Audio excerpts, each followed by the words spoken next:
Aku hanya ingin memberinya kejutan ulang tahun pernikahan, tapi yang kudapat justru siraman anggur merah di wajahku. Hari itu juga, kuputuskan untuk membuat suamiku menjerit histeris saat pulang ke rumah. Sebelum kita mulai lebih lanjut, yuk, tekan tombol suka, serta tombol subscribe agar tidak ketinggalan kisah menarik lainnya. Dan jangan lupa absen asal kota Bapak Ibu di kolom komentar. Semoga rezeki kita semua dilancarkan, kesehatan kita diberkahi, dan keluarga kita selalu harmonis dalam lindungannya. Amin. Kotak bludru merah di tanganku ini harganya setara dengan biaya hidup satu keluarga sederhana selama setahun penuh. Aku memandangnya lamat-lamat, memastikan tidak ada debu kecil apapun yang menempel di permukaannya. Di dalamnya tersimpan sebuah jam tangan buatan Swiss yang sudah dipesan Bayu sejak 6 bulan lalu. Tapi dia selalu mundur membelinya karena harganya yang memang tidak masuk akal. Bukan karena kami tidak mampu, tapi karena Bayu selalu tahu cara memainkanku. Dia akan bersikap seolah dia suami yang hemat dan pengertian, menolak membeli barang mewah demi masa depan perusahaan batik warisan ayahku. Padahal, dia tahu betul kalau aku, istrinya yang tidak tega melihat wajah memelas suaminya, pasti akan membelikannya diam-diam sebagai hadiah ulang tahun pernikahan kami yang kelima. Rasanya lucu sekali kalau mengingat bagaimana dulu ayahku menentang hubungan kami mati-matian. Ayah bilang Bayu itu seperti benalu yang berlindung di balik wajah tampan dan tutur kata manis. Tapi namanya juga orang jatuh cinta. Waktu itu telingaku rasanya tersumbat kapas tebal. Aku tetap menikahinya, mengangkat derajatnya dari seorang staf biasa menjadi pendamping hidup pewaris tunggal perusahaan batik terbesar di kota ini. 5 tahun berlalu. Dan hari ini aku ingin membuktikan pada diriku sendiri bahwa pilihanku tidak salah. Hadiah ini adalah simbol bahwa pernikahan kami sukses, kuat, dan mahal. Setidaknya, itulah yang ingin aku percayai sore ini sebelum badai itu datang menghantam. Mobilku melaju perlahan membelah kemacetan Jakarta yang sudah seperti rutinitas wajib bagi warga kota ini. Sopir pribadiku, Pak Ujang, sesekali melirik dari spion tengah, mungkin heran melihat majikannya senyum-senyum sendiri seperti orang yang baru menang undian panci. Aku baru saja pulang dari pabrik di Solo, mengecek proses pewarnaan kain sutra yang rumitnya minta ampun. Tubuhku rasanya remuk, bau malam dan pewarna tekstil mungkin masih samar-samar menempel di baju kurungku, tapi semangatku sedang ada di puncak. Bayu bilang dia ada pertemuan bisnis penting dengan investor di sebuah restoran mewah di Jakarta Selatan. Katanya, dia tidak bisa pulang cepat. Kebohongan kecil yang manis, pikirku waktu itu. Aku berniat datang ke sana, muncul tiba-tiba, dan membayar tagihan makan malamnya sekalian memberikan jam tangan ini. Ponselku bergetar pendek di atas tas tangan. Pesan singkat dari Bayu masuk. Isinya cuma memberi kabar kalau pertemuannya mungkin akan lama karena kliennya banyak bicara. Aku tertawa kecil membaca pesan itu. Bayu itu kalau urusan bisnis sebenarnya tidak terlalu pintar. Dia lebih jago memoles penampilan daripada memoles strategi pasar. Makanya, jabatannya di kantor lebih banyak mengurusi hubungan masyarakat alias tebar pesona.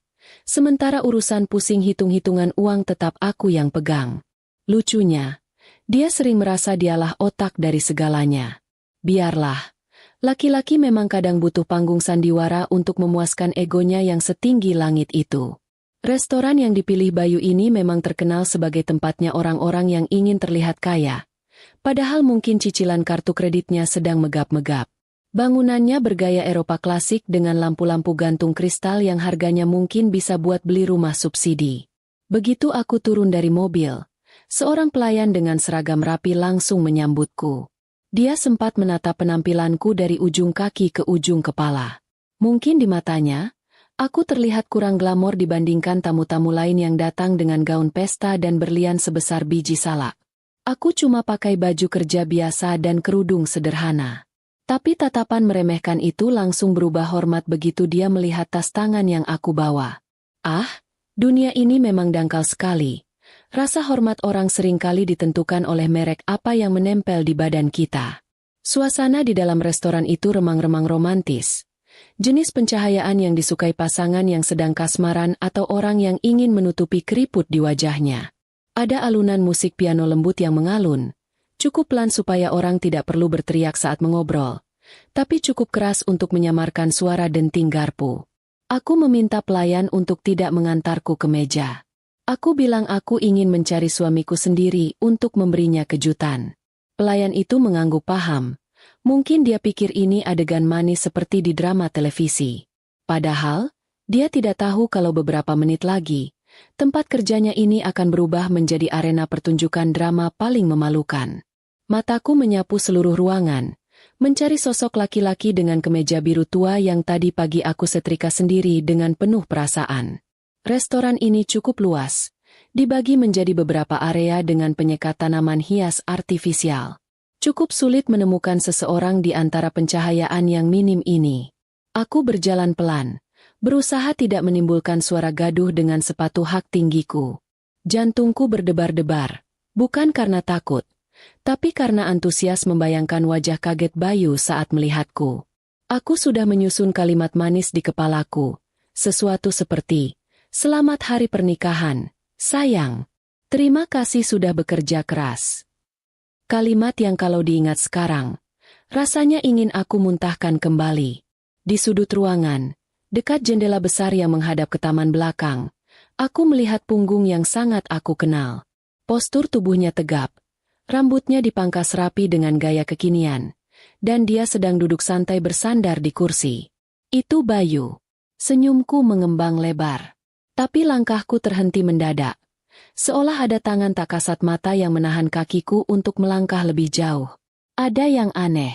Di hadapannya, tidak ada sosok bapak-bapak investor tua atau rekan bisnis berjas formal seperti yang aku bayangkan. Kursi di hadapannya diduduki oleh seorang wanita. Dan wanita itu jelas bukan rekan bisnis yang sedang membicarakan soal ekspor kain batik. Wanita itu masih muda. Mungkin usianya baru awal 20-an. Dengan rambut panjang bergelombang yang dibiarkan tergerai indah. Dia mengenakan gaun merah tanpa lengan yang potongannya sangat berani, menampilkan kulit putih mulusnya di bawah siraman cahaya lampu kuning restoran. Punggungnya yang terbuka sedikit terlihat saat dia condong ke depan, mendekatkan wajahnya ke arah Bayu. Mereka tertawa. Bukan tawa sopan antar rekan kerja, tapi tawa renyah, manja, dan intim. Tawa yang biasanya hanya keluar dari mulut orang-orang yang sedang dimabuk asmara. Kotak jam tangan di genggamanku terasa semakin berat, seolah berubah menjadi bongkahan batu kali yang dingin. Aku memutuskan untuk tidak langsung melabrak. Pelajaran nomor 1 menjadi pebisnis. Jangan ambil keputusan saat data belum lengkap. Aku mundur selangkah, menyembunyikan diri di balik pilar besar yang dilapisi cermin. Dari pantulan cermin itu, aku bisa melihat wajah Bayu dengan jelas. Wajah itu berseri-seri. Matanya berbinar menatap wanita di depannya. Tatapan yang dulu, 5 tahun lalu, pernah dia berikan padaku saat dia melamarku di warung tenda pecel lele. Bedanya, sekarang mereka duduk di restoran yang harga air putihnya saja bisa buat beli bensin seminggu. Ironis sekali. Uang hasil keringatku di pabrik, uang yang aku kumpulkan dengan menghirup asap lilin panas setiap hari, dipakai suamiku untuk mentraktir wanita lain di tempat semewah ini. Lihatlah tingkah laku wanita itu. Dia menyuapkan potongan daging ke mulut Bayu. Dan Bayu, laki-laki yang kalau di rumah selalu minta dilayani Bak Raja, menerima suapan itu dengan mulut terbuka lebar seperti anak burung kelaparan. Menjijikan. Dadaku mulai terasa sesak, seperti ada yang memompa udara panas ke dalam paru-paruku. Tapi anehnya, aku tidak menangis. Air mataku sepertinya sudah kering. Atau mungkin rasa kaget ini begitu besar sampai-sampai sistem syarafku lupa cara memproduksi air mata. Yang ada hanyalah rasa dingin yang merambat dari ujung kaki naik ke kepala. Rasa dingin yang membuat pikiranku justru menjadi sangat jernih. Sejernih kristal gelas anggur yang ada di meja mereka. Nama wanita itu Elsie. Aku tahu wajah itu, atau setidaknya wajah yang mirip dengan itu.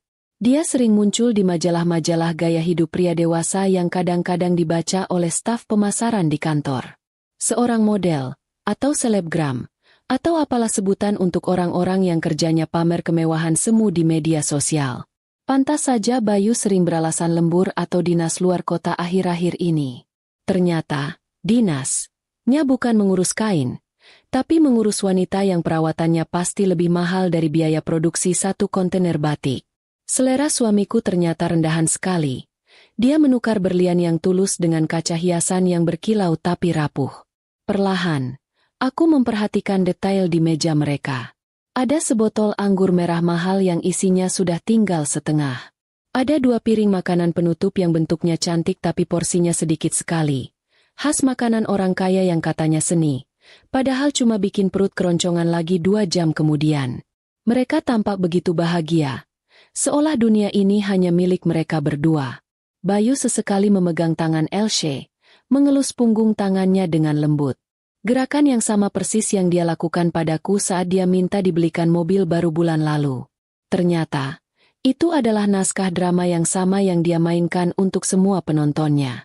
Aku merasa seperti penonton yang tertipu membeli tiket mahal untuk pertunjukan daur ulang. Aku menarik napas panjang, mencoba menetralkan gemuruh di dada. Bau parfum ruangan yang bercampur aroma masakan mahal ini mendadak membuatku mual. Rasanya aku ingin lari keluar, pulang ke rumah, masuk ke dalam selimut, dan berharap ini semua cuma mimpi buruk karena aku terlalu lelah bekerja. Tapi aku bukan wanita lemah seperti di sinetron yang kerjanya cuma menangis di pojokan menunggu keajaiban. Aku adalah Kirana, wanita yang memimpin ratusan karyawan pabrik, wanita yang biasa menghadapi preman pasar demi mendapatkan bahan baku terbaik. Kalau aku bisa menghadapi kerasnya dunia bisnis, masa menghadapi satu suami tidak tahu diri dan satu boneka cantik saja aku tidak bisa? Tiba-tiba, tawa Elsie meledak lagi. Kali ini lebih keras. Sampai beberapa orang di meja sebelah menoleh dengan tatapan terganggu. Kamu lucu banget sih, Mas. Istrimu yang di rumah itu beneran gak tahu kalau tas branded yang kamu kasih ke aku itu belinya pakai kartu kredit dia. Suara Elsie terdengar samar tapi cukup jelas di telingaku yang sudah menajam. Darahku mendidih seketika. Jadi, tagihan kartu kredit yang membengkak bulan lalu dengan rincian toko butik mewah itu bukan untuk klien? Bayu bilang itu hadiah untuk istri rekan bisnisnya agar kontrak kerjasama lancar. Ternyata, tas itu sekarang sedang duduk manis di kursi sebelah wanita itu. Kebodohanku rasanya sudah mencapai level tak terhingga. Aku bukan cuma dikhianati, tapi aku juga yang membiayai pengkhianatan itu sendiri. Hebat sekali skenarionya. Bayu. Bayu tertawa menanggapi ucapan Elsie. Dia itu sibuk sama pabriknya yang bau malam itu. Dia nggak bakal sadar. Lagian, dia terlalu percaya sama aku.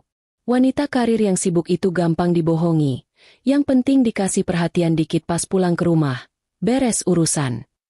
Kalimat itu adalah pemicunya. Kalimat itu membakar habis sisa-sisa kesabaranku. Pabrik bau malam. Katanya, pabrik itulah yang membiayai kemeja sutra yang dia pakai sekarang. Pabrik itulah yang membayar cicilan mobil mewah yang dia bawa. Pabrik itulah yang membuat dia bisa duduk di sini dan bukannya makan di warteg pinggir jalan. Penghinaan ini sudah kelewat batas. Aku melangkah keluar dari persembunyianku. Langkahku mantap. Tidak ada lagi keraguan. Bunyi hak sepatuku beradu dengan lantai marmer terdengar berirama. Tak, tak, tak. Seperti hitungan mundur bom waktu yang siap meledak. Pelayan yang tadi menyambutku sempat ingin mendekat. Mungkin mau menawarkan bantuan. Tapi aku mengangkat tangan sedikit, memberinya isyarat untuk minggir. Aura di sekelilingku mungkin sudah berubah gelap. Karena pelayan itu langsung mundur dengan wajah pucat. Aku terus berjalan lurus menuju meja nomor 8. Meja tempat 2 manusia paling tidak tahu diri sedang merayakan kebodohan mereka. Jarak kami semakin dekat. 5 meter. 3 meter. Mereka masih belum menyadari kehadiranku. Elsie sedang sibuk membetulkan letak rambutnya sambil memonyongkan bibir ke arah kamera ponsel. Mungkin mau bikin konten untuk pamer ke pengikut mayanya. Bayu sedang sibuk menuangkan sisa anggur merah ke gelasnya. Bergaya sok ahli minuman padahal membedakan teh manis dan teh tawar saja kadang dia salah. Pemandangan ini begitu sempurna untuk dihancurkan. Aku menggenggam kotak jam tangan di tangan kiriku erat-erat. Sementara tangan kananku bebas, siap untuk melakukan apapun yang diperlukan. Selamat malam. Sapaku. Suaraku tenang, datar, dan dingin. Sangat kontras dengan gemuruh api di dalam dada. Bayu yang sedang mengangkat gelas. Tangannya langsung membeku di udara. Elsie yang sedang melihat layar ponsel, mendongak kaget. Waktu seolah berhenti berputar di meja nomor 8 itu. Mata Bayu membelalak lebar saat melihatku berdiri menjulang di samping meja mereka. Wajahnya yang tadi merah merona karena alkohol dan tawa, seketika berubah pucat pasi seperti mayat yang lupa dikafani. Mulutnya terbuka sedikit, tapi tidak ada suara yang keluar. Dia seperti ikan mas koki yang kehabisan oksigen. Kirana? Akhirnya nama itu keluar dari mulutnya dengan gagap. Gelas di tangannya bergetar hebat, membuat cairan merah di dalamnya beriak panik. Aku tersenyum manis. Senyum paling manis yang bisa aku buat. Senyum yang sama seperti saat aku memecat manajer keuangan yang ketahuan korupsi tahun lalu. Wah, mesra sekali pertemuannya, Mas. Ini investor baru yang kamu ceritakan? Muda sekali ya, berbakat sepertinya. Sindirku sambil melirik Elsie yang kini menatapku dengan campuran rasa bingung dan kesal. Wanita itu belum tahu siapa aku. Dia mungkin berpikir aku hanya kerabat atau kenalan Bayu yang datang mengganggu. Kamu, ngapain di sini? Tanya Bayu dengan suara yang mulai terdengar panik. Bukannya meminta maaf atau berusaha menjelaskan. Nada bicaranya malah terdengar menuduh. Khas sekali orang salah yang tertangkap basah. Pertahanan terbaik adalah menyerang. Aku tadinya mau kasih kejutan buat suami tercinta yang sedang kerja keras lembur demi masa depan. Jawabku santai sambil meletakkan kotak jam tangan itu di atas meja dengan sedikit hentakan. Suara buk dari kotak bludru yang menghantam meja kaca membuat mereka berdua tersentak. Tapi sepertinya, lanjutku sambil menatap mata Bayu tajam, aku yang justru dapat kejutan paling meriah malam ini. Elsie mendengus kasar.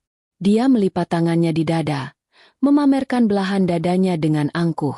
Siapa sih perempuan ini, Mas? Ganggu banget deh. Suruh pergi sana. Katanya kita mau private dinner. Mendengar ucapan Elsie, Bayu bukannya membelaku, malah terlihat semakin panik dan salah tingkah. Dia menatapku, lalu menatap Elsie, bingung harus memihak siapa. Di satu sisi ada istri sah yang memegang kendali atas seluruh aset keuangannya. Di sisi lain ada wanita simpanan yang memegang kendali atas nafsu dan egonya. Dan seperti dugaan terburukku, laki-laki pengecut ini memilih pilihan yang paling bodoh. Kirana, pulang sana. Desis Bayu sambil melirik kiri kanan, takut jadi pusat perhatian. Penampilanmu itu loh, bikin malu. Bau pabrik. Nanti kita bicara di rumah. Kalimat itu meluncur begitu saja. Bikin malu. Bau pabrik. Kata-kata itu mengiang di telingaku, lebih menyakitkan daripada tamparan fisik. Aku menatap suami yang sudah 5 tahun aku banggakan itu. Sosoknya mendadak terlihat kerdil, kecil, dan menyedihkan. Rasa cintaku yang tadi sore masih tersisa sedikit, kini menguap habis tak berbekas, digantikan oleh satu tekad bulat, pembalasan. Aku tidak beranjak 1 senti pun. Aku justru menarik kursi kosong dari meja sebelah dan duduk dengan tenang di antara mereka. Bicara di rumah? Tanyaku pelan sambil menatap gelas anggur di tangan Bayu. Kenapa tidak di sini saja? Mumpung ada saksinya. Sekalian kita bahas, siapa sebenarnya yang bikin malu di sini? Mendengar tantanganku, urat di leher Bayu langsung menegang. Wajahnya yang tadi pucat kini memerah padam, tapi bukan karena malu, melainkan karena amarah yang terkumpul. Dia merasa harga dirinya terinjak di depan gundiknya. Elsie sendiri mulai memasang wajah cemberut. Tatapan kesalnya menyisirku dari ujung kaki ke ujung kepala. Tentu saja dia kesal. Drama murahan yang aku hadirkan ini merusak malam romantisnya dan mengancam dompet barunya. Dia pasti sudah membayangkan Bayu akan membelikannya hadiah lain setelah makan malam ini. Kamu ini Tulia, Kirana? Aku bilang pulang. Bentak Bayu. Suaranya naik 1 oktav. Cukup keras untuk menarik perhatian beberapa meja di sekitar kami. Aku Tuli? Balasku santai. Menarik napas dalam. Atau kamu yang lupa kalau yang kamu bentak ini adalah direktur utama perusahaan yang memberimu gaji setiap bulan? Bayu terdiam. Kalimatku berhasil menembus egonya. Dia tahu betul. Dia cuma bisa bersikap arogan di luar rumah. Tapi di dalam gerbang perusahaan, dia hanyalah boneka yang sewaktu-waktu bisa aku tarik benangnya. Keheningan singkat itu dimanfaatkan Elsie untuk kembali beraksi. Mas, ini siapa sih? Berisik banget. Aku nggak suka deh drama-drama norak kayak gini. Rengek Elsie sambil menggoyang-goyangkan lengan Bayu dengan manja. Dia jelas mencoba memancing Bayu agar mengambil tindakan, menunjukkan padaku bahwa dia adalah prioritas suamiku sekarang. Rengekan manja Elsie ternyata berhasil memicu Bayu. Matanya menatapku dengan kebencian yang terang-terangan, seolah akulah sumber dari semua kemalangannya. Dia tidak bisa memecatku dari perusahaan.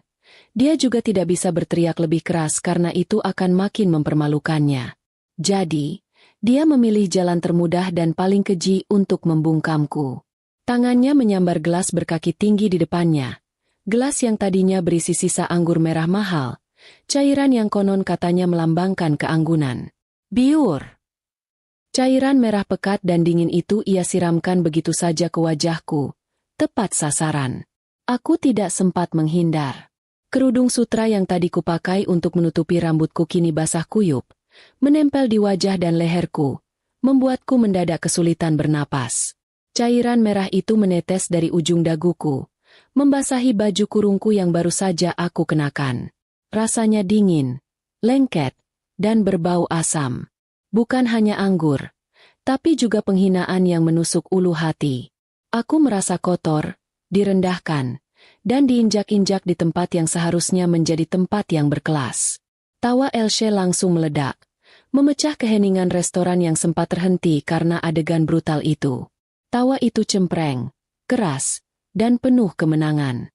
Dia tertawa terbahak-bahak sambil menutup mulut dengan punggung tangan, seolah-olah apa yang baru saja terjadi adalah adegan paling lucu di dunia.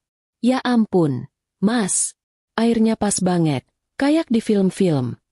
Seru Elsie di sela-sela tawanya. Lihat deh, istrinya persis kayak ayam kehujanan. Gimana? Nyonya besar? Segar? Aku diam. Aku tidak bergerak, tidak menyeka cairan lengket yang menetes dari wajahku. Aku hanya duduk di sana, membiarkan dinginnya anggur itu menenggelamkanku. Aku memejamkan mata sebentar, merasakan rasa dingin dan asam itu mengalir. Dalam keheningan di mataku, aku mendengar tawa Elsie yang semakin lama semakin keras, semakin lama semakin menjadi-jadi, seolah tawa itu adalah tamparan paling menyakitkan yang dia berikan padaku. Tawa itu lebih kejam daripada siraman Bayu. Lalu, dalam keheningan mataku itu, api mulai menyala. Bukan api kemarahan yang membakar dan membutakan, tapi api dendam yang dingin, terukur, dan sangat fokus. Semua rasa sakit, rasa malu, dan semua pengorbanan yang sudah aku berikan pada Bayu selama 5 tahun terakhir, semuanya langsung menguap, hangus menjadi abu. Yang tersisa hanyalah tekad baja. Aku harus menghancurkan mereka. Tapi tidak dengan berteriak, tidak dengan menangis, apalagi dengan memohon. Aku akan melakukannya dengan cara yang paling efektif, cara yang paling dikuasai seorang pebisnis, pembalasan yang terencana sempurna. Aku membuka mata. Tawa Elsie masih terdengar nyaring. Aku tidak menyeka wajahku. Aku hanya menatap Bayu yang kini terlihat tegang karena sadar tindakannya sudah kelewat batas. Aku menatap Elsie yang tawanya mulai mereda, namun masih menyunggingkan senyum kemenangan. Aku menarik napas dalam. Bau anggur dan parfum mahal menusuk hidungku. Dengan gerakan yang sangat tenang, tanganku bergerak di bawah meja, menyentuh ponselku yang tersembunyi di dalam tas tangan. Aku tidak mengambilnya, tapi aku memastikan tombol perekam video di ponselku sudah menyala. Ya, sebelum aku melangkah keluar dari balik pilar tadi, aku sudah bersiap. Naluri bisnisku memberitahuku bahwa konfrontasi tanpa bukti adalah kebodohan, apalagi menghadapi laki-laki yang sudah aku tahu tabiatnya. Ponselku sekarang merekam suara, dan mungkin juga siluet adegan ini. Aku tahu yang akan terjadi selanjutnya. Aku harus membalas, bukan karena emosi, tapi untuk melengkapi alibi dan adegan pembalasanku. Mataku tertuju pada makanan yang baru saja diantar ke meja Elsie, sebuah mangkuk keramik berisi sup krim panas yang masih mengepulkan uap.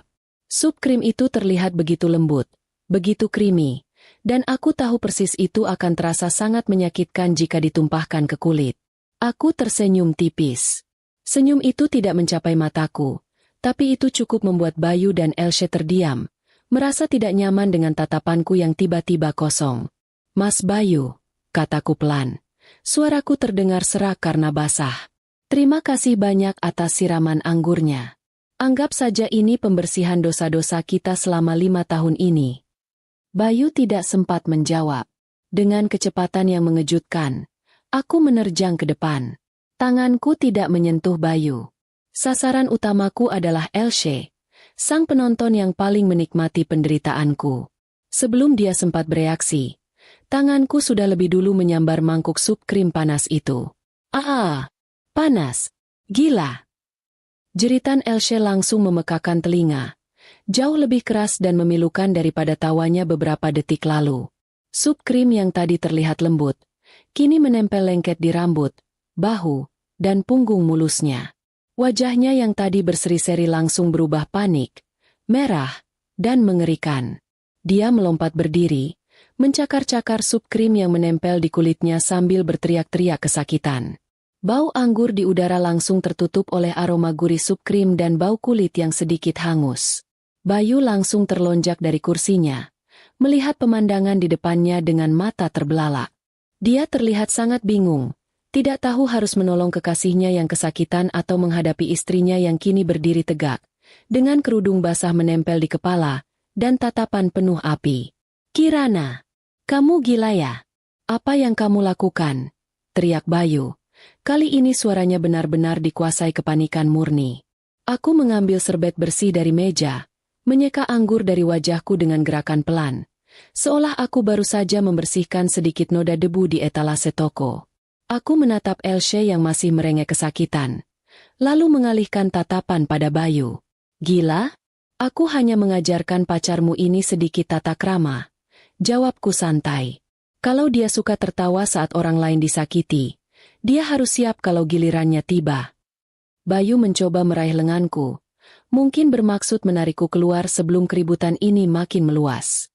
Tapi aku mundur selangkah, menjaga jarak. "Jangan sentuh aku," kataku dingin. "Tanganmu baru saja menyentuh dia, dan baru saja menyiramku. Tanganmu sudah kotor, Mas."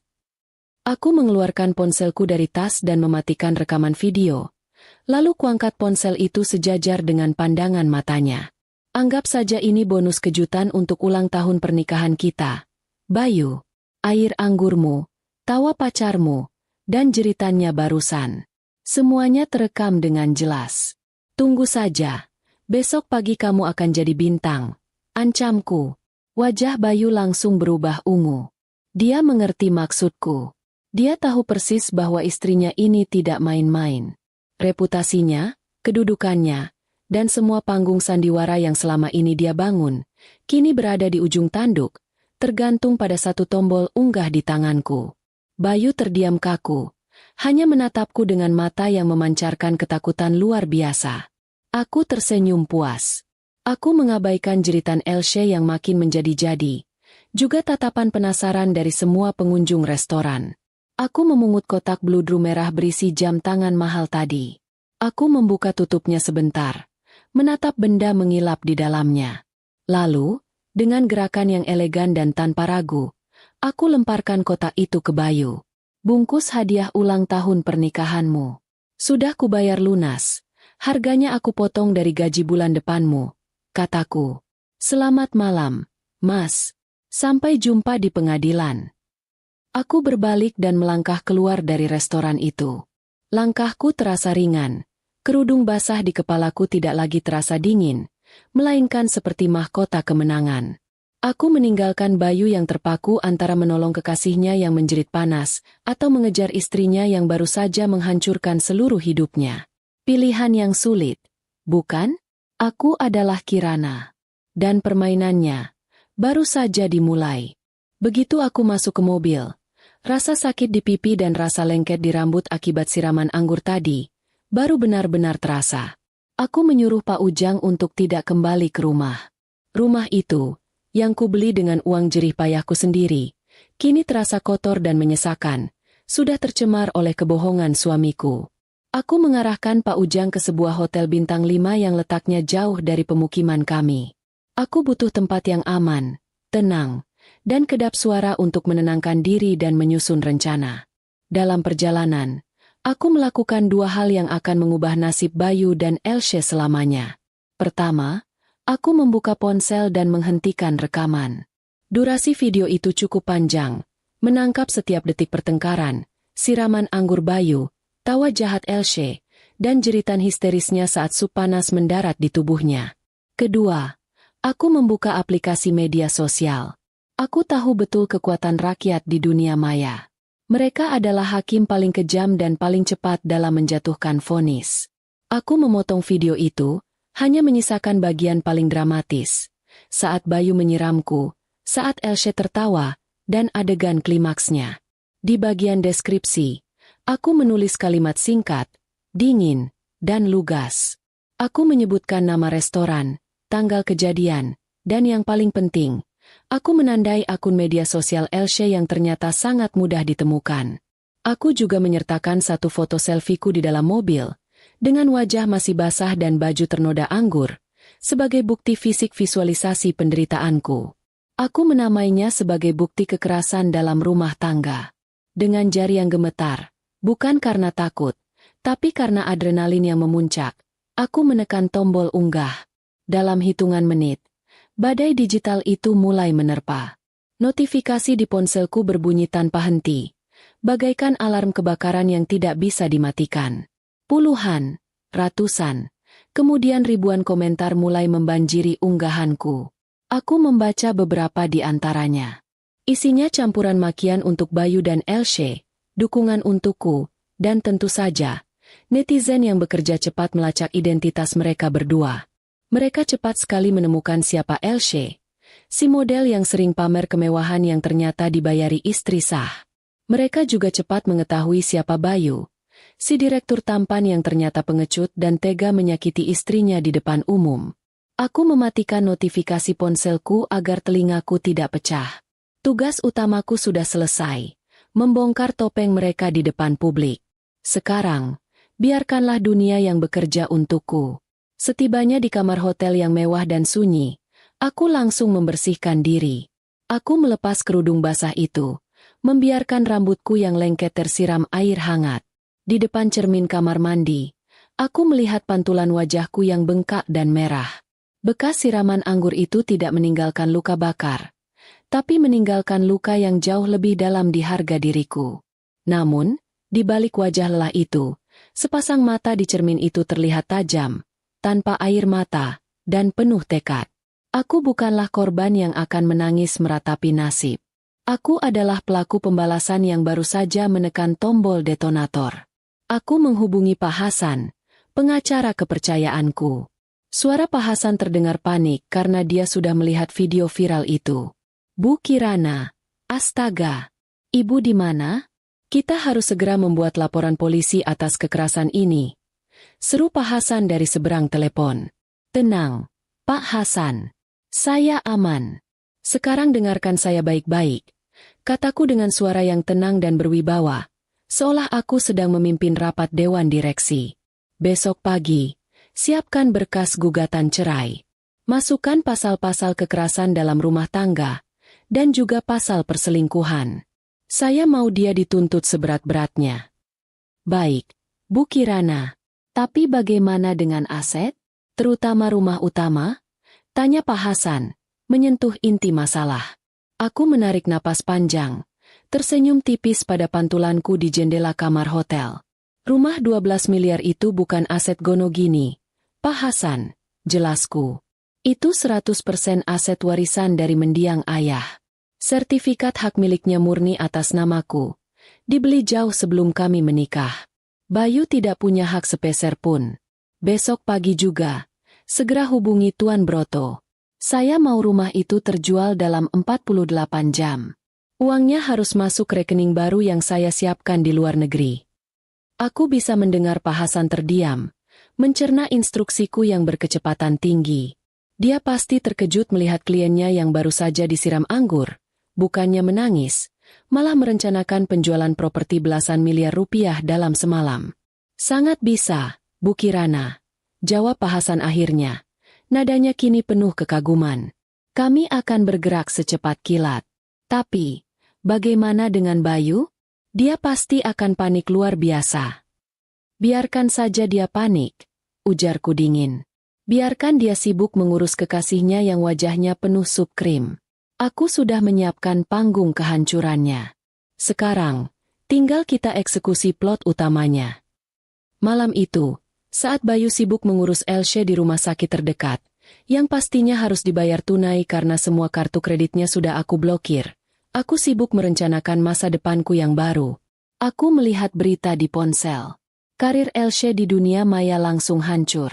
Semua kontrak kerjanya dibatalkan karena tekanan publik. Sementara itu, di kolom komentar, ribuan orang mulai menanyakan siapa nama perusahaan batik yang Bayu pimpin, menuntut agar dia juga dipecat. Aku tersenyum. Rencana pembalasan ini memang berjalan sangat lancar. Bayu pikir dia bisa mempermainkan cinta dan harta seorang pewaris? Dia salah besar. Aku adalah pewaris yang tahu cara bertarung dengan modal dan strategi, bukan cuma dengan air mata. Aku berbaring di tempat tidur yang empuk, kelelahan, tapi hatiku terasa damai. Aku sudah tidak lagi mencintai Bayu. Semua perasaanku sudah mati, terbakar habis oleh siraman anggur merah yang dingin itu. Rasa sakit ini telah diubah menjadi kekuatan. Aku memejamkan mata, siap menyambut pagi. Pagi di mana hidup baruku dimulai, dan hidup Bayu akan berakhir. Sinar matahari pagi yang cerah menembus jendela hotel mewah itu, tidak berhasil meredakan ketenangan yang sudah aku ciptakan semalam suntuk. Aku bangun, mandi, dan berganti pakaian kerja terbaikku. Hari ini bukan hanya hari perceraian, tapi hari pengambilan kembali seluruh aset dan harga diri. Aku duduk di meja, membuka laptop, dan melihat surel dari Pak Hasan. Semua berkas siap. Tuan Broto, rekan bisnis lama ayah, sudah menyanggupi pembelian rumah 12 miliar rupiah itu secara tunai hari ini juga, tanpa banyak tanya, asalkan transaksi diselesaikan cepat. Keputusan menjual rumah secepat ini bukan tanpa pertimbangan. Rumah itu sudah ternoda, dan aku tidak mau lagi tinggal di sana. Selain itu, kecepatan adalah senjataku untuk mematahkan setiap peluang Bayu melakukan perlawanan hukum. Jika rumah itu sudah berpindah tangan, dia tidak bisa menuntut sepeser pun. Aku menekan semua berkas yang dikirim Pak Hasan melalui kurir khusus. Aku tidak repot-repot datang ke kantor notaris. Semua proses legalitas berjalan di belakang layar. Sangat senyap, persis seperti cara kerjaku di belakang meja direksi.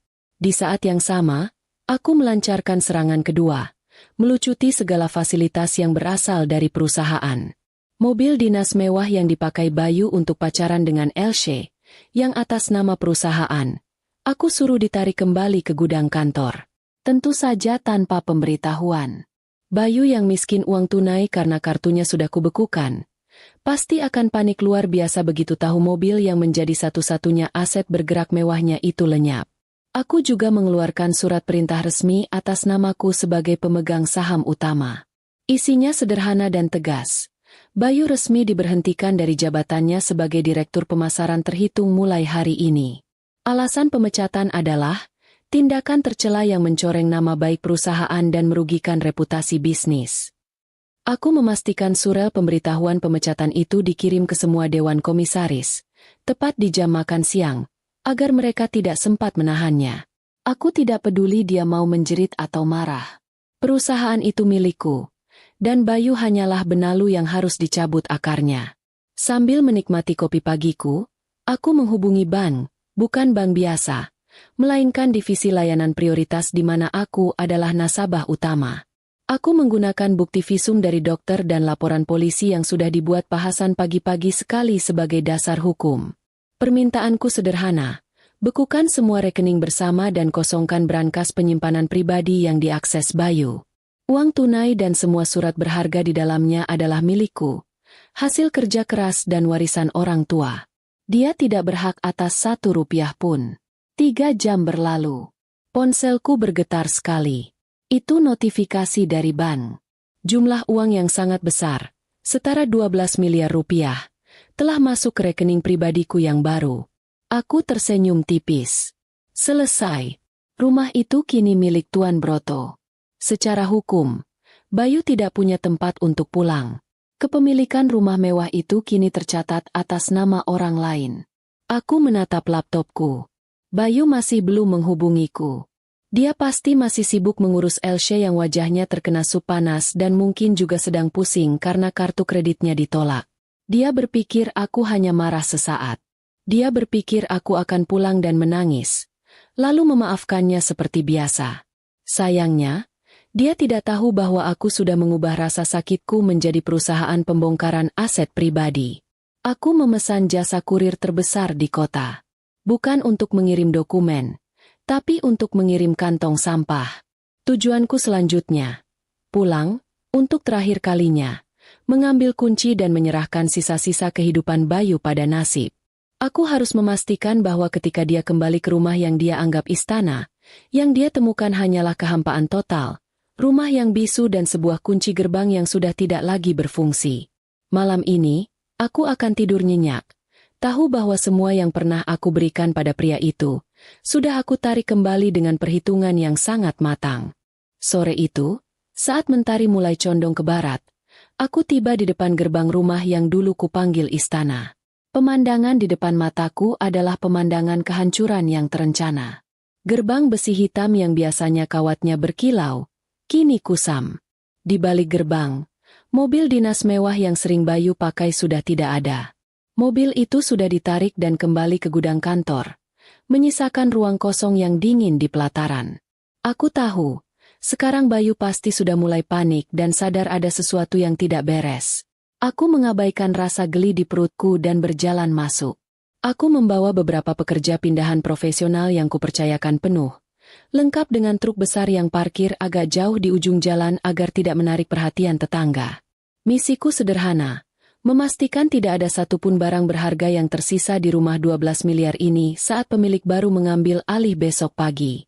Dan tentu saja, memastikan Bayu tidak menemukan apa-apa selain udara kosong ketika dia pulang. Aku memulai dari kamar tidur utama.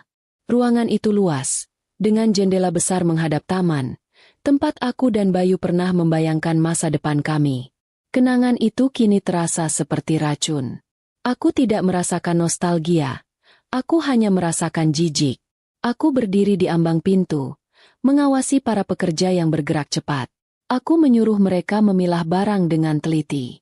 Semua perhiasan, surat berharga, dan benda-benda antik peninggalan ayah, aku suruh masukkan ke dalam kotak khusus yang terkunci. Di lemari pakaian Bayu yang sebesar kamar kos-kosan, tersusun rapi jas-jas mahal yang kubelikan di luar negeri dan koleksi jam tangan yang harganya bisa membeli motor. Aku memegang salah satu jas sutra itu, mencium aroma parfum Bayu yang bercampur aroma asing, mungkin aroma parfum Elsie. Tanpa emosi, aku memerintahkan mandor tim. Semua pakaian pria, sepatu, dasi, dan jam tangan di laci ini, bungkus dengan plastik sampah hitam. Jangan ada yang disisakan. Taruh di depan, di samping pos satpam. Mandor itu sempat terdiam, menatapku heran. Maaf Bu, ini barang-barang mewah, apa tidak dijual saja? Tanyanya hati-hati. Aku menggeleng tegas. Aku tidak mau lagi melihatnya, apalagi memegang uang hasil penjualan sampah itu. Aku tidak butuh uangnya. Aku hanya butuh dia tahu betapa murahnya nilai barang-barang ini di mataku sekarang. Mandor itu mengangguk paham. Para pekerja pun mulai memasukkan barang-barang berharga Bayu itu ke dalam kantong-kantong sampah besar. Sebuah pemandangan yang aneh dan lucu. Jas-jas mewah dan sepatu kulit impor berakhir di kantong plastik sampah hitam, seolah-olah itu adalah sampah rumah tangga yang sudah membusuk. Humor yang dingin, tapi entah kenapa, memuaskan sekali. Aku membayangkan wajah Bayu melihat hasil jerih payahku ini. Pindah ke ruang kerjanya. Meja mahoni yang selalu ia banggakan. Aku suruh angkut tanpa sisa. Di laci meja itu, aku menemukan beberapa map berisi surat-surat perusahaan yang tidak penting dan sebuah box bludru kecil. Aku membukanya. Di dalamnya ada sebentuk cincin berlian kecil yang pasti dia beli untuk Elsie, karena cincin itu jelas bukan seleraku. Alih-alih marah, aku justru tertawa kecil. Seberapa bodohnya pria ini. Masih sempat-sempatnya dia membelikan cincin untuk gundiknya. Padahal uang di dompetnya sudah tidak ada. Aku mengambil cincin itu, berjalan ke toilet terdekat, dan menjatuhkannya ke lubang kloset. Biarlah berlian itu berputar-putar bersama air, hilang ditelan saluran pembuangan. Dapur. Aku menyuruh semua peralatan canggih, lemari pendingin besar, dan oven yang harganya puluhan juta itu untuk diangkut. Aku tidak ingin meninggalkan apapun. Bahkan sendok garpu yang kami pakai bersama pun harus disingkirkan. Pengosongan ini bukan hanya soal harta, tapi soal membersihkan energi negatif dari rumah ini. Aku melewati ruang tamu. Sofa kulit impor seharga mobil, lukisan-lukisan abstrak mahal, dan lampu kristal yang Bayu selalu pamerkan kepada teman-temannya. Semua diangkut.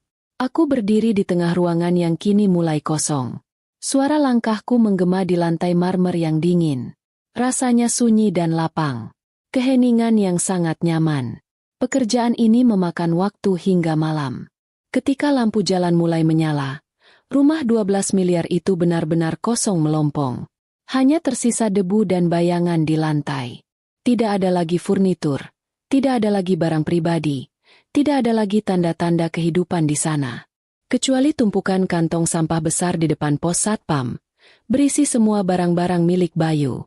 Sebelum aku pergi, aku melakukan satu hal terakhir.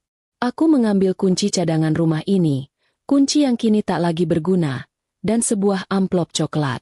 Amplop itu berisi surat pemecatannya dari perusahaan, salinan surat gugatan cerai, dan salinan akta jual beli rumah yang sudah ditandatangani. Aku menjepit amplop itu di pintu depan dengan pita perekat, memastikan Bayu akan melihatnya begitu dia tiba. Aku melangkah keluar dari gerbang, menyerahkan kunci yang sudah tidak berfungsi itu kepada perwakilan Tuan Broto yang sudah menunggu. "Selamat malam. Rumah ini milik Tuan Broto sekarang," kataku. "Tugas saya sudah selesai." Aku masuk ke mobil dan melaju pergi. Aku tidak menoleh ke belakang. Aku tahu, aku telah menghapus 5 tahun kehidupanku di rumah itu dalam waktu kurang dari 1 hari. Pembalasanku bukan berupa tangisan dan air mata, tapi berupa aksi takeover aset yang sangat terstruktur. Biarlah Bayu berpikir dia sedang menghadapi istri yang marah. Padahal, dia sedang menghadapi seorang pemilik modal yang tahu cara melikuidasi aset bermasalah. Malam ini, aku akan tidur nyenyak di hotel, sementara Bayu akan kembali ke rumah kosong, rumah yang akan menyambutnya dengan tawa hampa dan tumpukan kantong sampah. Bayu sekarang berada di titik didih amarah, panik, dan kebingungan. Sudah 2 hari sejak insiden siraman anggur dan sup krim panas itu, dan ia tidak punya kabar apa-apa dari Kirana. Ponselnya mati total. Semua kartu kreditnya ditolak mentah-mentah oleh mesin, membuatnya kelimpungan bahkan untuk membayar tagihan rumah sakit Elsie yang wajahnya kini membengkak dan penuh salep murah. Ia harus memohon belas kasihan pada beberapa teman lamanya untuk mendapatkan uang tunai seadanya. Satu-satunya tempat yang bisa ia tuju adalah apartemen sewaan Elsie yang ternyata jauh dari kesan mewah seperti yang dipamerkan di media sosial. Kamarnya sempit, pengap, dan berantakan. Kehidupan nyata Elsie hanyalah tiruan menyedihkan dari citra glamor yang ia jual di internet. Keadaan Elsie sendiri sama buruknya dengan Bayu. Wajahnya yang biasa dihiasi riasan mahal kini penuh noda bekas luka, dan jeritan histerisnya karena semua kontrak kerjanya dibatalkan dan akun media sosialnya diserang massa, membuat kepala Bayu makin pening. "Ini semua salahmu, Mas," teriak Elsie sambil melempar bungkus mie instan ke arah Bayu. "Kenapa istrimu bisa tahu tentang kartu kredit itu? Kenapa dia bisa memecatku? Aku butuh uang untuk perawatan. Lihat wajahku. Karirku hancur." "Diam, Elsie. Aku sedang berpikir," bentak Bayu. Egonya yang selangit tidak mau mengakui bahwa ini adalah kesalahan mutlaknya. Ia menyalahkan Kirana yang terlalu kepo dan drama. Kirana pasti cuma menggertak. Dia itu lemah. Dia nggak akan berani menceraikanku. Paling dia cuma mau uang tebusan. Dia butuh aku untuk mengurus perusahaan. Namun, di tengah semua rengekan Elsie dan omongan besarnya sendiri, satu hal yang paling mengganggu Bayu, mobil dinasnya hilang. Mobil mewah itu biasanya terparkir manis di depan apartemen Elsie, tapi pagi ini, mobil itu lenyap.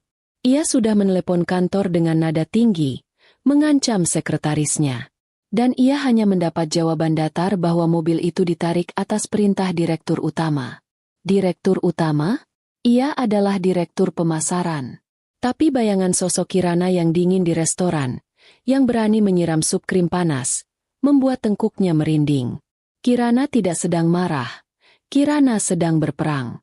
Saat ia sedang mondar-mandir panik di kamar sempit itu, ponsel jadul milik Elsie, yang ia beli karena ponsel pintarnya sudah disita karena tidak mampu membayar cicilan, berbunyi.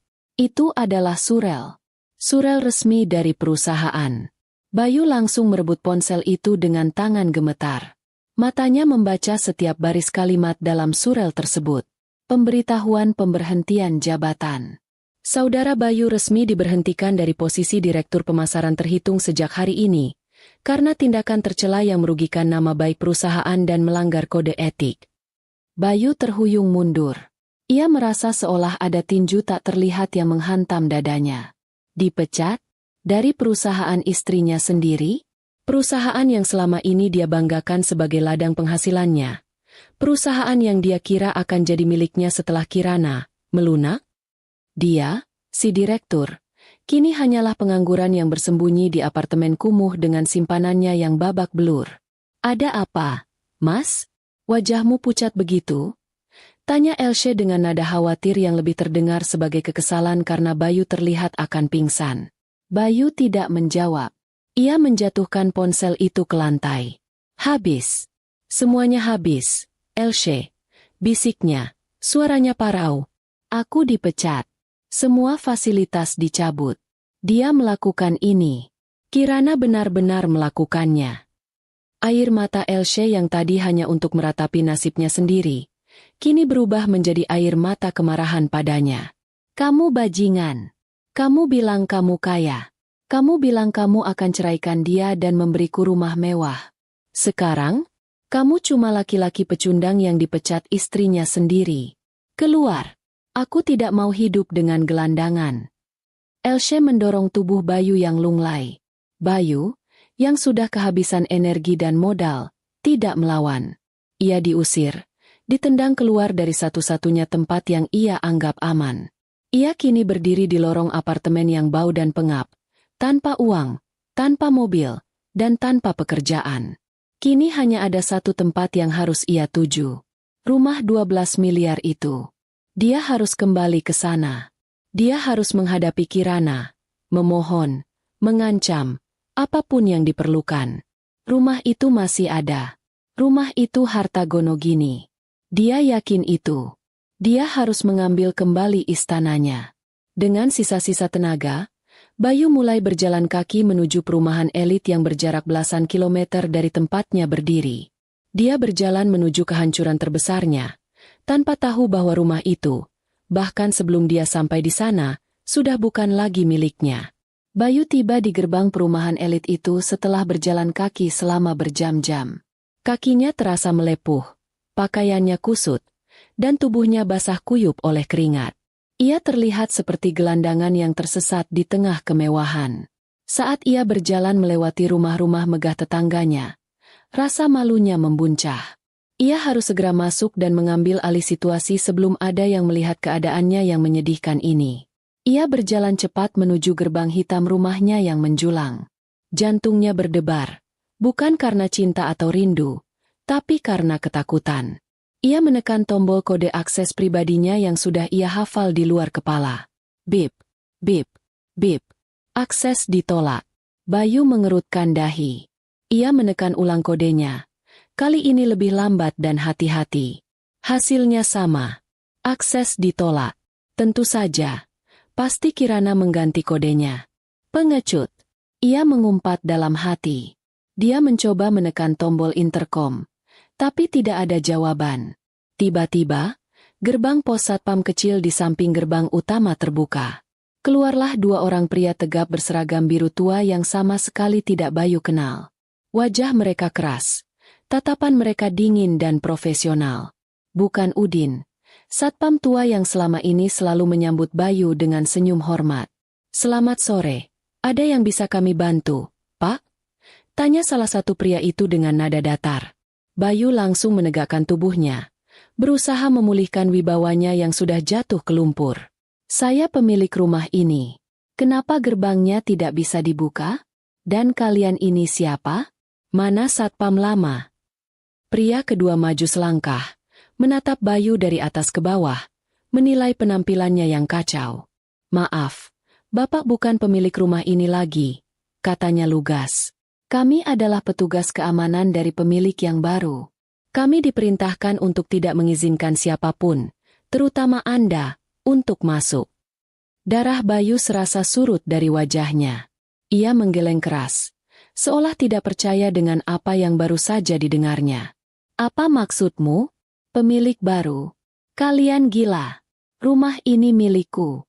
Aku suaminya Kirana. Ini harta Gonogini. Kami belum cerai. Silakan periksa lagi dokumen Anda, Pak. Menurut surat-surat resmi yang kami pegang, rumah ini sudah resmi dijual oleh Ibu Kirana, pemilik sahnya, 2 hari yang lalu. Jelas petugas pertama. Jual beli ini sah di mata hukum karena sertifikatnya murni atas nama beliau. Kami minta Bapak segera meninggalkan area ini. Bayu terhuyung mundur, menyentuh gerbang besi dingin itu untuk menopang tubuhnya.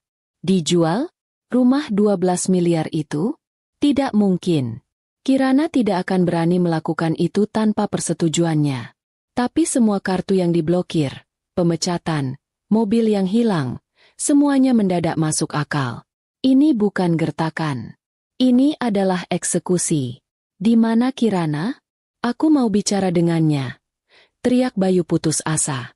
Ibu Kirana sudah tidak di sini. Pak, rumahnya sudah kosong. Jawab petugas itu. Kosong. Bayu tidak bisa mempercayainya. Ia memohon, memelas, menyedihkan sekali. Tolong, biarkan aku masuk sebentar saja. Aku hanya ingin melihat. Aku tidak percaya. Mungkin karena kasihan atau hanya ingin Bayu segera pergi dan tidak membuat keributan. Salah satu petugas akhirnya membuka gerbang kecil. 5 menit. Pak, hanya sampai teras depan. Kami tidak bertanggung jawab atas apa yang Bapak temukan. Bayu menerobos masuk, berlari melewati pekarangan. Begitu pintu utama dibuka, ia terdiam kaku di ambang pintu. Ruangan itu luas, tapi hampa. Gema langkah kakinya adalah satu-satunya suara yang terdengar. Sofa kulitnya hilang. Lampu kristalnya hilang. Lukisan-lukisan mahalnya lenyap. Bahkan karpet di lantai pun tidak ada. Lantai marmer itu hanya menyisakan jejak debu. Rasanya seperti masuk ke makam yang baru digali. Di tengah keheningan yang memekakan telinga itu, mata Bayu menangkap sesuatu yang menempel di pintu garasi. Sebuah amplop coklat besar yang dijepit dengan plester bening. Dengan langkah gontai, ia mencabut amplop itu. Isinya, salinan akta jual beli rumah yang sudah diteken Tuan Broto, surat pemecatannya dari perusahaan, salinan laporan polisi tentang KDRT yang menjeratnya sebagai tersangka, dan selembar kwitansi kecil yang diselipkan paling atas. Kwitansi itu adalah kwitansi pembelian mobil dinasnya, yang baru ditarik. Di bawahnya, ada tulisan tangan Kirana yang rapi dan tegas, tertulis menggunakan tinta merah. Lunas. Semua yang kau pakai, semua yang kau banggakan, adalah milikku. Sudah kuambil kembali. Bayu menjatuhkan lututnya ke lantai marmer yang dingin. Tawa itu keluar dari tenggorokannya. Bukan tawa bahagia, tapi tawa histeris. Tawa orang yang sudah kehilangan akal. Dia baru menyadari bahwa selama ini, dia hanya menari di atas panggung yang seluruhnya dibayar oleh Kirana. Saat ia menangis meraung-raung, matanya menoleh ke arah gerbang. Di sana, di samping pos satpam, ia melihatnya. Tumpukan besar kantong sampah hitam yang menjulang tinggi. Dengan tenaga terakhir, ia merangkak ke sana, membuka salah satu kantong. Di dalamnya, terselip rapi jas sutra mahalnya, sepatu impornya, dan jam tangan yang dulu ia banggakan. Semuanya sudah menjadi sampah.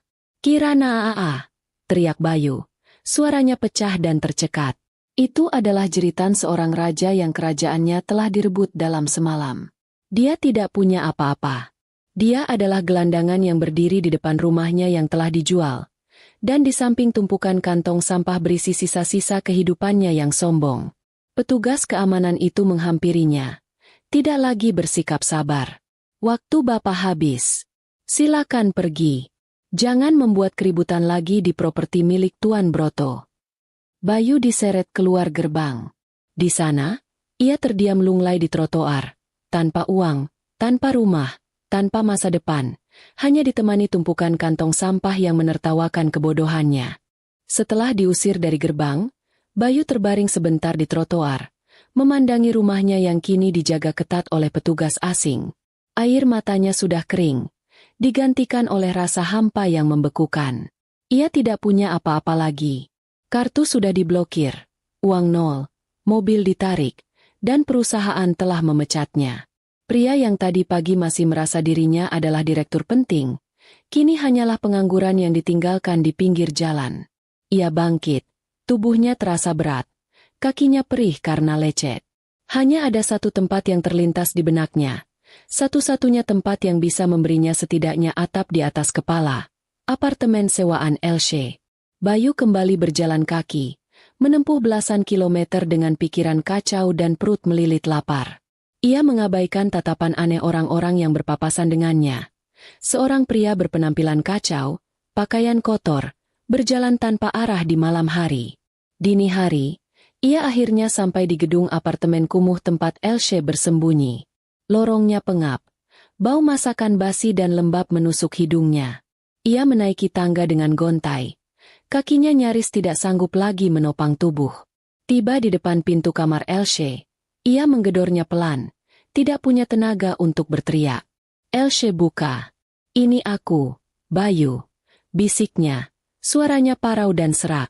Pintu terbuka. Elsie muncul. Penampilannya sama buruknya dengan Bayu. Wajahnya yang bengkak dan memerah karena sup krim sudah mulai mengering, menyisakan bekas luka yang jelas. Ia tidak memakai riasan, dan aura glamornya sudah lenyap tak bersisa. Ia menatap Bayu yang berdiri di depannya dengan jijik, seolah sedang melihat kotoran. Dari mana saja kamu? Hah? Aku kelaparan, seru Elsie. Nada suaranya penuh kekesalan, bukan khawatir. Bayu melangkah masuk dan langsung ambruk di lantai, tak sanggup lagi berdiri. Ia menatap Elsie dengan mata kosong. Semuanya habis. Elsie, dia menjual rumah itu. Dia mengambil semua uang di rekening. Aku dipecat. Aku tidak punya apa-apa lagi, katanya dengan suara hampir tak terdengar. Elsie terdiam, mencerna setiap kata itu. Wajahnya perlahan berubah. Dari kekesalan menjadi keterkejutan, lalu berubah menjadi kemarahan yang luar biasa. Ia adalah wanita yang hanya memuja kemewahan dan uang. Mendengar sumber uangnya kini benar-benar kering, membuatnya meledak. Apa? Kamu bilang habis. Kamu bajingan tidak berguna, jerit Elsie. Suaranya melengking tajam memecah keheningan malam. Ia mengambil bantal dan memukuli Bayu yang masih tergeletak di lantai. Kamu bilang kamu akan memberiku hidup mewah.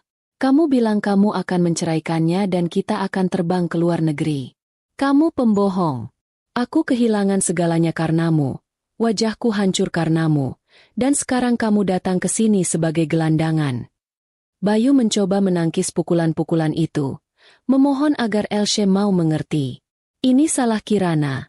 Elsie, dia gila. Dia jahat.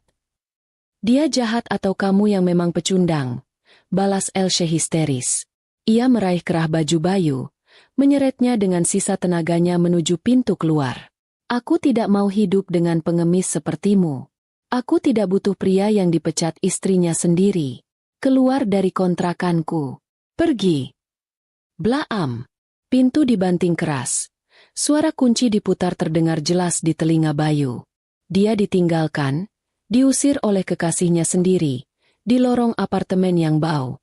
Dia terbaring di lantai, sendirian, miskin, dan dikhianati oleh kedua wanita dalam hidupnya. Dia kehilangan istana mewahnya. Dan kini ia juga kehilangan satu-satunya tempat persembunyian yang ia punya. Di luar sana, ia tidak punya apa-apa. Bayu akhirnya menyerah. Ia tidak lagi marah, tidak lagi histeris. Ia hanya merasa hampa dan dingin.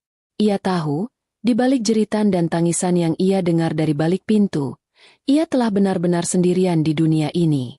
Kopi pahit yang ia dapatkan dari pembalasan Kirana, kini terasa sepahit dan sedingin nasibnya sendiri. Beberapa minggu berlalu, dan kabar mengenai Bayu dan Elsie mulai terdengar sayup-sayup. Namun kali ini bukan dari unggahan viral di media sosial, melainkan dari laporan berita lokal yang samar. Bayu, yang kini benar-benar menjadi gelandangan, terlihat mengais-ngais makanan di tempat sampah di salah satu sudut ibu kota. Pakaiannya compang-camping, janggut dan kumisnya tumbuh liar. Tubuhnya kurus dan kotor. Beberapa orang yang mengenalinya dari video viral itu hanya menatapnya dengan rasa iba bercampur ejekan. Karma telah dibayar tunai di jalanan. Sementara itu, Elsie yang juga putus asa karena kehilangan seluruh pendapatannya dan terlilit utang biaya perawatan wajah, nekat mencoba peruntungan dengan melakukan penipuan daring skala kecil. Ia menggunakan foto-foto lamanya untuk menipu para pengikut yang tersisa. Namun, ia tidak punya uang untuk kabur. Elsie akhirnya tertangkap oleh pihak berwajib. Ironisnya, saat polisi melakukan penangkapan, mereka menemukan Bayu sedang bersembunyi di sekitar tempat tinggal Elsie, kelaparan dan kebingungan. Bayu, yang sudah tidak punya apa-apa, mencoba mendapatkan sisa makanan dari Elsie. Keduanya akhirnya terseret bersama ke kantor polisi, dan wajah Elsie yang masih menyisakan bekas luka bakar itu terpampang di koran lokal, menjadi bukti visual bahwa kejahatan tidak pernah membawa kemewahan. Mereka divonis penjara selama 3 tahun atas kasus penipuan dan perbuatan tidak menyenangkan, sebagai akhir yang menyedihkan bagi 2 orang yang dulunya hanya memikirkan kemewahan palsu. Ribuan kilometer jauhnya dari hiruk-pikuk penjara ibu kota, aku sedang duduk dengan tenang di ruang tunggu bandara jet pribadi di Jenewa, Swiss. Di luar, pegunungan Alpen yang tertutup salju membentang indah, sebuah pemandangan yang tenang dan bersih. Pakaianku elegan, kerudungku rapi, dan wajahku memancarkan aura ketenangan yang kuat. Bekas siraman anggur dan sup krim sudah lama hilang tanpa jejak. Di pangkuanku, laptop terbuka. Aku baru saja menyelesaikan dokumen pendirian perusahaan baruku, sebuah perusahaan investasi yang akan mengelola dana 12 miliar rupiah hasil penjualan rumah lama, ditambah aset-aset lain yang berhasil kucairkan. Aku sudah tidak lagi berurusan dengan batik. Aku sudah beralih ke dunia investasi yang jauh lebih bersih dan tidak berbau malam. Aku kini adalah pemilik dari Kirana Holdings, sebuah entitas bisnis yang sepenuhnya independen. Ponselku bergetar sekali. Sebuah pesan dari Pak Hasan. Bu Kirana, kasus perceraian sudah selesai. Resmi dan inkrah. Dan Bayu serta Elsie divonis 3 tahun penjara. Lunas. Aku membaca pesan itu tanpa mengubah ekspresiku. Tidak ada rasa gembira berlebihan. Tidak ada rasa balas dendam yang membara. Yang ada hanyalah rasa lega yang dalam. Seperti baru saja membersihkan kotoran yang menumpuk selama bertahun-tahun. Lunas. Aku sudah mendapatkan kembali semua yang hilang. Hartaku, harga diriku, dan yang terpenting, kendali penuh atas hidupku. Seorang pramugari menghampiriku. Tersenyum ramah. Pesawat Anda sudah siap untuk keberangkatan, Bu Kirana. Aku menutup laptop. Aku berdiri, merapikan mantel wolku. Aku mengambil gelas kaca berisi sari buah apel segar di meja. Aku menatap cairan keemasan itu. Tidak ada anggur merah di sini. Anggur merah hanyalah simbol dari masa lalu yang pahit dan memalukan. Aku tersenyum. Senyum yang tulus, memancarkan kekuatan dan kebebasan sejati. Aku melangkah mantap menuju jet pribadi yang akan membawaku terbang ke kehidupan baru, kehidupan di mana aku adalah pembuat keputusan, pemilik segalanya, dan tidak akan ada lagi pria pengecut yang berani menyiramku dengan penghinaan. Aku telah membersihkan panggung sandiwara Bayu, dan kini aku siap memulai babak baru, yang 100% milikku. Aku bebas.